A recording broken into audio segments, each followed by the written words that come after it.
Hi, it's Jenny. Welcome back to my channel. This week's stamping collab was hosted by Handy Helper, and these are the manicures that we prepared. At the end, I'll have individual photos and you can find links to their videos in the description box of mine.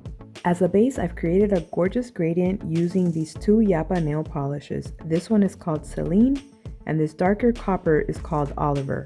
I used a piece of makeup sponge to create the gradient, and the sparkle that you see underneath is a glitter that I was wearing.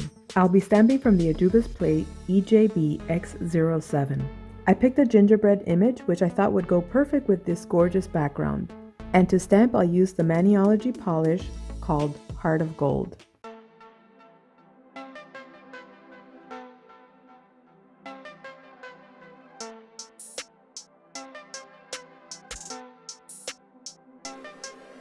For the middle nail, I decided to try stamping from this plate MR-02, and this is the image I want to try to stamp.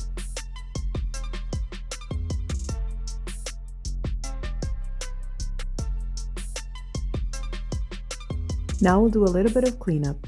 After cleaning up, I'm left with this beautiful design, but I want to make sure that the gold pops, so I'll apply my Sally Hansen matte top coat and see how it turns out. Let's wait for it to dry. Once the matte top coat dries, you can really see the gold now, and I really love the design. I love the way it turned out, and it definitely looks like a really pretty wrapping paper. I hope you guys enjoyed it. Thanks so much for watching and have a wonderful day. Bye!